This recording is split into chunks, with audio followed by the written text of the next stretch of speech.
Let's continue our conversation on formulating goals and objectives for programs.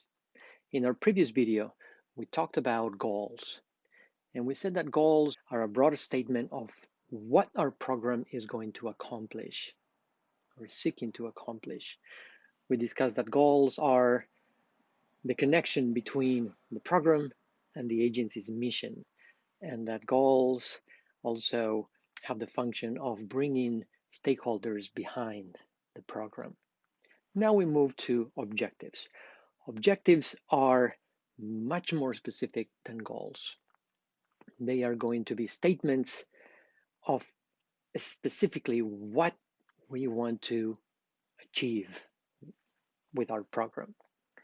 Objectives are the centerpieces of program plans. Objectives follow directly from the problem analysis. Objectives provide a roadmap that guide the activities that will be put in place and implemented to achieve the program goal.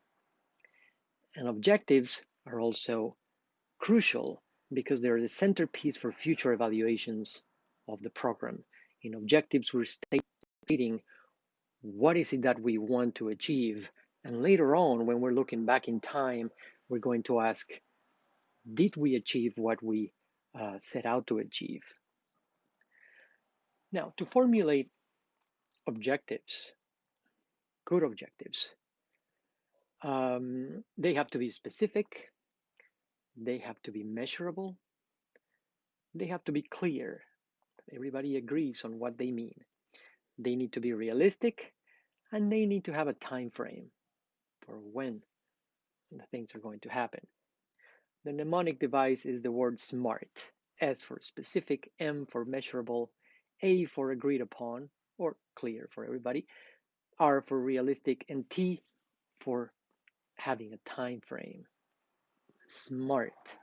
SMART objective is one that has all these qualities. Let's start with the first quality, being specific, the S part of SMART. The statement expresses the results that are going to be achieved, right? What is it that we want to improve? What is the change that we want to see because of our program? And it will have to state what will change, by how much, and for whom. That's how specific it needs to be. So for example, if we want a specific objective, we would have to state, going back to our example of reducing childhood obesity in Monterey County, we may say our objective is to reduce program participants' sugar consumption by 20%. The what is the sugar consumption? By how much? By 20%. For whom? Children that participate in our program. That's how specific an objective has to be. It also has to be measurable. If we say we're going to reduce sugar consumption, we have to state how we're going to measure that reduction. Our objective has to be measurable. If it's not measurable, then we cannot evaluate it, right? So the best outcome objectives include the measurement criteria in the objective statement. It helps when you include the words as measured by in your objective statement. So for example, going back to our previous example of reducing sugar consumption by 20%, we may say the objective is to reduce program participants' sugar consumption as measured by reported weekly calories from sugar consumed. And we want that reduced by 20%. So specific, measurable, clear. All the terms that we use have to be clear for everybody involved. So we have to avoid ambiguous terms like good, healthy, productive in a statement, right? It's not enough to say we're going to make people healthy or healthier. We're going to make 50% of the people healthier. What does that mean? How do we measure that? Do we really agree on what healthy means? And we may not. Not everybody agrees what healthy really is or not everybody thinks about those terms in the same way. So they have to be clear, like sugar consumption as measured by calories, that is clear for everybody. So if we include the measurement part, we are making it clear as well. That's why also including the how we're going to measure an outcome helps with the clarity of an objective. It has to be realistic too. You can't, uh, if you are too ambitious in your objective, chances are that you're not going to achieve it, right? If you say we are going to reduce childhood obesity by 100% within 6 months, uh, then that's probably not realistic. Um, so, what should you choose? Should you choose, okay, something lower than 100%? But if what happens if we make it too low, right? Should we oversell or undersell? And that depends. That depends on the funders. If you oversell and you don't deliver, then you lose support for your program. But if you undersell by too much, you risk that people are not going to fund your program because it's not optimistic enough. So you have to find a middle ground. The T is for having a time frame, and this is one very important characteristic of clear objectives. They have to state by when you want that change, right? So probably not a specific date, but a specific time frame. It says, all right, well, within a year from implementation, within 2 years, right? And some programs even have short time objectives, medium term objectives, and long term objectives. Um, some funders will ask you to do that. What are your short term objectives, middle, and long term objectives? But they all should have that time frame that defines whether it's a short, middle, or very long term, right? So, in summary, smart objectives uh, will answer, what will change, for whom, by how much, when the change will occur, and how it will be measured, right? If that happens and that statement is realistic and clear, then you have a smart objective. Now, the most important objectives you have in a program are outcome objectives. At this stage, we're stating what we want our program to achieve. Later on, we are going to decide on what interventions we want to put as part of our program. And we're going to have to implement those interventions. So we have the outcome objectives, which state what is it that we want to achieve, right? They're formulated before we really even think of the intervention. And we state the results that we want achieved. And they state what are the specific changes we want for their target population as a result of our program. But after we are implementing, we know what we're going to implement or put in place to achieve those outcomes. It helps to have process objectives. And these objectives are formulated when we know what we're implementing, right? And they state what needs to take place so that we can implement our program, right?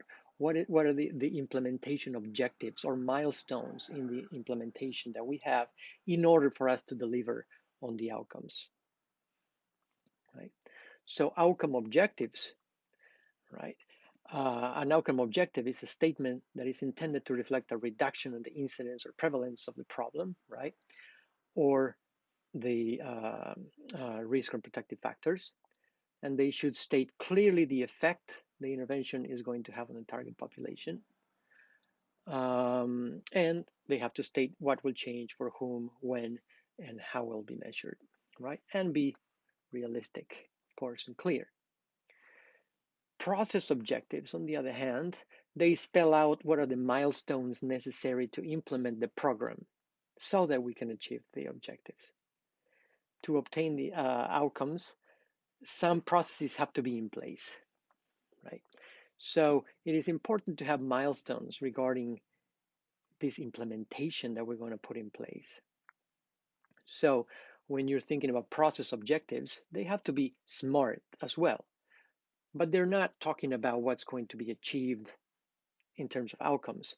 They talk about what is necessary in the implementation, what needs to take place for the process to be completed, when it needs to be in place so that we can implement, and how it will be measured.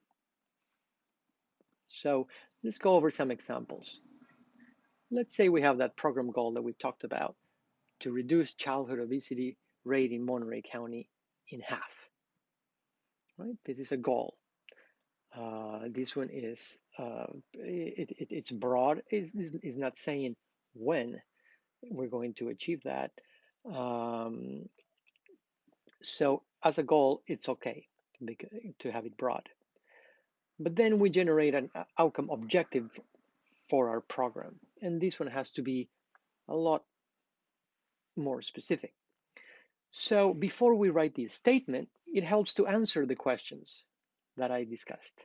So what will change, by how much, for whom, when will the change occur, and how will it be measured? So what will change? Well, the number of days with exercise per week. That's what we want to change. By how much? Okay, we want to increase it at least 3 days per week of exercise. For whom? Well, for program participants. And when will the change occur? Well, we think that we can get there 2 years after we begin the implementation. Now, this is important. How are we measuring exercise? Well, nowadays there's many ways. There's even electronic devices that count your steps in a given day. So we can say number of days that participants step counts in the Fitbit device reaches at least 10,000 steps. All right. So if you have more than 3 days with 10,000 steps, then we know you've exercised more than 3 days. So when we put all this together in a statement, we're going to say we want the number of days of exercise as measured by at least 10,000 steps counted increases to 3 for program participants within 2 years of program implementation. In this statement, we're saying what will change, which is the number of the days exercised, how we're measuring it, the exercise, for whom, for program participants, and how much we want to change. We wanted to achieve to 3 days, right?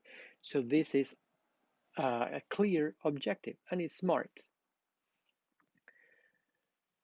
We may have another objective. What will change? The number of calories from sugar and carbohydrates consumed during lunch.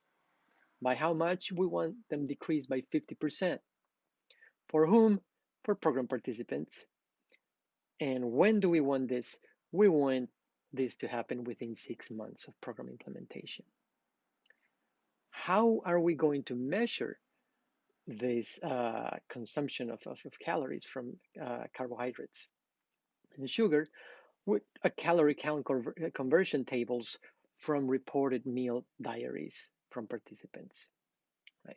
So we're saying what will change, by how much, for whom, by when, and how we're going to measure that change.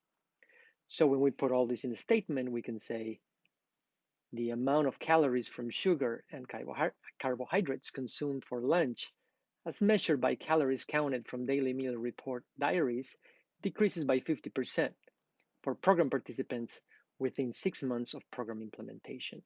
I know it's a long statement, but it's smart. It's a smart objective. That's what you need to do when you're formulating objectives. Those were outcome objectives. But when we know what intervention we want to put in place, we're going to need also some process objectives.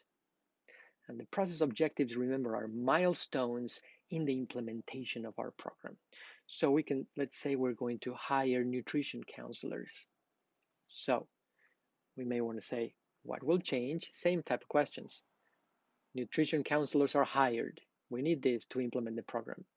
By how much? By 3. We're going to hire 3 of them.